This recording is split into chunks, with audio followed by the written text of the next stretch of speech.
नमस्कार, capital TV Bihar के special show 5 का पंच में आपका स्वागत है। हम आपको आज की 5 सबसे बड़ी खबर बताएंगे। मैं आपको बताऊंगा कैसे समृद्धि यात्रा के तीसरे फेज में मुख्यमंत्री नीतीश कुमार छा गए। 5 के पंच में मैं आपको बताऊंगी बिहार की राजनीति में बड़े उलटफेर। मैं आपको बताऊंगा ओवैसी मायावती के भरोसे कैसे पार होगी तेजस्वी की नैया। मैं बताऊंगी आपको निशान करेंगे बिहार के 38 जिलों का दौरा। मैं आपको बताऊंगी विश्व कप जीतने के बाद ट्रॉफी हनुमान मंदिर ले जाना क्यों बना विवाद का मुद्दा।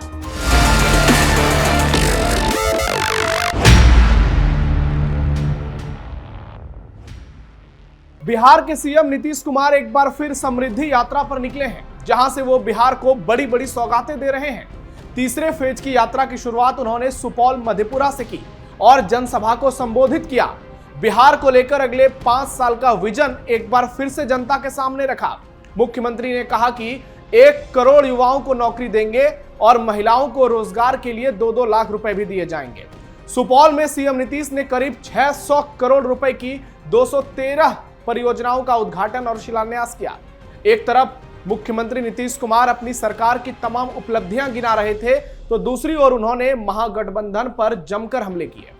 नीतीश कुमार ने कहा कि 2005 से पहले बिहार में कोई विकास काम नहीं हुआ था। लालू ने गड़बड़ किया तो अपनी पत्नी को मुख्यमंत्री बना दिया। हमने महिलाओं के लिए काम किया। शिक्षा, स्वास्थ्य व्यवस्था चौपट थी। हिंदू मुस्लिम झगड़े होते थे। लोग शाम को घरों से बाहर निकलने से डरते थे। हमारी सरकार ने बिहार में कानून का राज स्थापित किया। आज देखिए कितनी तेजी से विकास हो रहा है। यात्रा के दौरान नीतीश के साथ डिप्टी सीएम सम्राट चौधरी, मंत्री विजय चौधरी और विजेंद्र प्रसाद यादव भी मौजूद रहे। समृद्धि यात्रा के तीसरे चरण के तहत नीतीश कुमार आज मधेपुरा में ठहरेंगे। फिर 11 मार्च को किशनगंज और अररिया, 12 मार्च को कटिहार और पूर्णिया, 13 मार्च को सहरसा और खगड़िया और 14 मार्च को बेगूसराय और शेखपुरा का दौरा करेंगे। मुख्यमंत्री 13 मार्च तक मधेपुरा में ही अपने दोस्त और जेडीयू एमएलसी ललन सराफ के घर रात्रि विश्राम करेंगे और हर दिन हेलीकॉप्टर से ही तमाम जिलों का दौरा करेंगे। बिहार के नए मुख्यमंत्री के तौर पर नीतीश कुमार की पसंद सम्राट चौधरी हैं। कहा जा रहा है कि नीतीश कुमार के राज्यसभा जाने के बाद सम्राट की ताजपोशी हो जाएगी, लेकिन अब सियासी गलियारों में सम्राट चौधरी के बदले 2 नए नाम तैरने लगे हैं। एनडीए के सूत्र बता रहे हैं कि सम्राट के अलावा भी नीतीश कुमार की पसंद के नेता जेडीयू में हैं। फिर हमने जो अनुमान लगाया उससे ये साफ हो गया है कि अगर दूसरा नाम सही है तो वो नीतीश की पसंद नहीं बल्कि एक बड़ा दांव होगा। बिहार विधानसभा के 2 सबसे सीनियर सदस्यों में से एक प्रेम कुमार फिलहाल बिहार विधानसभा के स्पीकर हैं। वो बीजेपी से गया शहर सीट से 9वीं बार लगातार चुनाव भी जीतकर बिहार विधानसभा पहुंचे। एक चौंकाने वाले फैसले में नीतीश कुमार ने न सिर्फ गृह मंत्रालय छोड़ा बल्कि स्पीकर पद भी बीजेपी को दे दिया। पार्टी ने प्रेम कुमार का नाम आगे कर उन्हें स्पीकर बना दिया। खबरों के मुताबिक अब जेडीयू कार्यकर्ताओं के अलावा कुछ नेताओं के बीच अंदर खाने चर्चा है कि प्रेम कुमार भी नीतीश की पसंद है। अगर ऐसा है तो नीतीश ने प्रेम कुमार के बहाने सत्ता छोड़ते छोड़ते स्पीकर पद जेडीयू के पाले में लाने की बात कही है, क्योंकि ऐसे में स्पीकर का पद खाली होगा जिसकी जेडीयू डिमांड कर सकती है। बीजेपी के कई कार्यकर्ताओं के बीच शाहनवाज हुसैन का नाम भी बिहार में अगले सीएम के तौर पर चर्चा में है। हालांकि 2024 से पहले वो एमएलसी थे। 2020 में वो बिहार सरकार में मंत्री भी बनाए गए थे, लेकिन नीतीश के पाला बदलने के बाद एनडीए की दूसरी पारी में ना तो वो मंत्री बने और ना ही पार्टी ने उन्हें 2024 में एमएलसी के लिए रिपीट किया। उनकी चर्चा इसलिए है कि अगर शाहनवाज हुसैन को बीजेपी बतौर सीएम प्रोजेक्ट करती है तो राज्यसभा चुनाव शायद एआईएमआईएम 5वें उम्मीदवार के लिए एनडीए को वोट कर दे। वहीं बीजेपी के कोटे का स्पीकर पद भी बच जाए। एक बात तो ये तय है कि अभी बिहार के नए मुख्यमंत्री की रेस में रोज नए नाम शामिल हो रहे हैं, लेकिन अभी तक ना तो गृह मंत्री अमित शाह ने अपने पत्ते खोले हैं और ना ही सीएम नीतीश कुमार ने किसी के नाम पर मोहर लगाई है। अब देखना ये होगा कि बिहार में अगला सीएम कौन बनता है। बिहार में राज्यसभा की 5 सीटों के लिए हो रहे चुनाव की सेटिंग शुरू हो गई है। बैटल ग्राउंड सजने लगे हैं। एनडीए की ओर से उपेंद्र कुशवाहा और महागठबंधन से अमरेंद्रधारी सिंह का मामला फंसा हुआ है। कुल 6 उम्मीदवारों के मैदान में होने के कारण मतदान की स्थिति बन गई। नेता प्रतिपक्ष तेजस्वी यादव ने पटना में राजद विधायक दल की एक महत्वपूर्ण बैठक की है। इसका मुख्य एजेंडा आरजेडी प्रत्याशी अमरेंद्रधारी सिंह की जीत सुनिश्चित करना और विधायकों को वोटिंग के तकनीकी पहलुओं का निर्देश देना रहा। जहां एनडीए अपनी 5वीं सीट के लिए आश्वस्त है, तो वहीं तेजस्वी यादव छोटे दलों के सहयोग से पासा पलटने की तैयारी कर रहे हैं। राज्यसभा की एक सीट सुरक्षित करने के लिए 41 विधायकों के प्रथम वरीयता वोट की आवश्यकता है। वर्तमान संख्या बल के मुताबिक एनडीए की 4 सीटों पर जीत सुनिश्चित है, लेकिन 5वीं सीट के लिए उन्हें 3 अतिरिक्त वोटों की जरूरत है। विपक्षी महागठबंधन यानी राजद के 25 सहित कुल 35 विधायक को जीत के लिए 6 अतिरिक्त वोटों की दरकार है। अमरेंद्रधारी सिंह की नैया पार लगाने के लिए तेजस्वी यादव की नजर असदुद्दीन ओवैसी की पार्टी यानी AIMIM के 5 विधायक और मायावती की बसपा यानी 1 विधायक पर टिकी है। अगर ये 6 विधायक विपक्ष के पाले में आते हैं और किसी तरह की क्रॉस वोटिंग नहीं होती है, तो आरजेडी प्रत्याशी की राह आसान हो सकती है, क्योंकि किसी भी गठबंधन के पास 5वीं सीट के लिए स्पष्ट बहुमत नहीं है, इसलिए क्रॉस वोटिंग की संभावना ज्यादा है। एनडीए नेताओं का दावा है कि विपक्ष के कई विधायक उनके संपर्क में हैं, जबकि तेजस्वी के लिए अपने 35 विधायकों को एकजुट रखना सबसे बड़ी चुनौती है, यानी महागठबंधन के विधायकों को। नामांकन वापसी का समय बीतने के बाद अब सभी की नजरें 16 मार्च की वोटिंग पर हैं। बिहार के मुख्यमंत्री नीतीश कुमार के बेटे निशांत कुमार ने जेडीयू में शामिल होने के बाद ही पूरे बिहार के 38 जिलों का दौरा करने की योजना बना रहे हैं।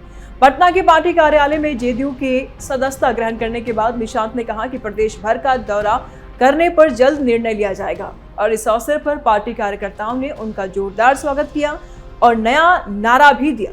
निशांत ने सोमवार को अपनी मां मंजू सिन्हा की प्रतिमा पर माल्यार्पण करते हुए पत्रकारों से बातचीत में बताया कि वह जल्द ही पूरे बिहार का दौरा करेंगे। उन्होंने पार्टी में शामिल होने पर सभी कार्यकर्ताओं और नेताओं का भी आभार जताया और कहा कि उन्हें जो विश्वास मिला है उस पर खरा उतरने की पूरी कोशिश करेंगे। उन्होंने ये भी कहा कि पिता नीतीश कुमार ने पिछले 20 वर्षों में बिहार और देश के लिए जो काम किए हैं उस पर उन्हें गर्व है। निशांत को शांत स्वभाव और शिक्षित युवा नेता के रूप में जाना जाता है। उनके राजनीतिक मार्गदर्शक परमहंस कुमार ने जून 2025 में उन्हें सक्रिय राजनीति में आने की सलाह दी थी और उनका कहना था कि निशांत विनम्र, दूरदर्शी और प्रभावशाली युवा नेता बन सकते हैं।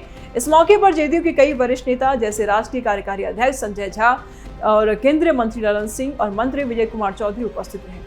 मुख्यमंत्री नीतीश कुमार इस अवसर पर मौजूद नहीं थे। निशांत का ये कदम न केवल उनके राजनीतिक करियर को शुरुआत को मजबूत करता है, बल्कि यह संकेत भी देता है कि वे बिहार में युवा नेतृत्व और सक्रिय राजनीति में अपनी भूमिका निभाने के लिए तैयार हैं।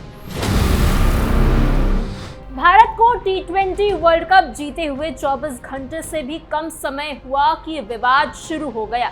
T20 वर्ल्ड कप 2026 के फाइनल में न्यूजीलैंड को 96 रन से हराने के बाद भारतीय टीम के हेड कोच गौतम गंभीर, कप्तान सूर्य कुमार यादव और आईसीसी अध्यक्ष जय शाह ट्रॉफी लेकर हनुमान मंदिर आशीर्वाद लेने गए थे, जिस पर अब बवाल शुरू हो गया है।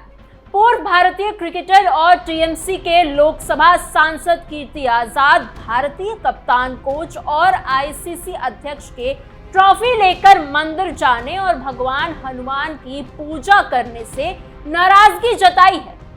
1983 वर्ल्ड कप जीतने वाली टीम का हिस्सा रहे आजाद ने कप्तान सूर्य कुमार यादव और आईसीसी मुखिया जय शाह पर गंभीर सवाल उठाए हैं और इसे भारतीय के खिलाफ बताया गया है।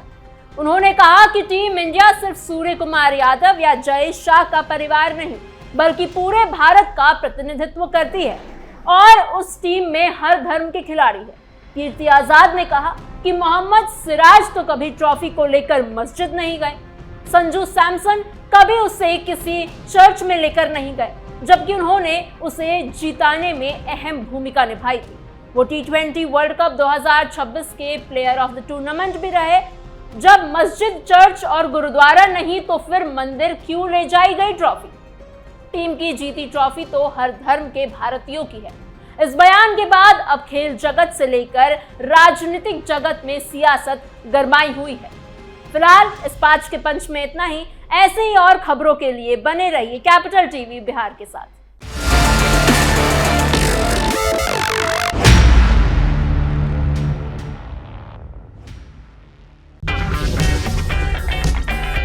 अगर आपको हमारा वीडियो पसंद आया हो तो इसे लाइक करें, हमारे चैनल को सब्सक्राइब करें और हाँ, बेल आइकन दबाना ना भूलें ताकि आप तक हमारे वीडियो की नोटिफिकेशन पहुंचती रहे।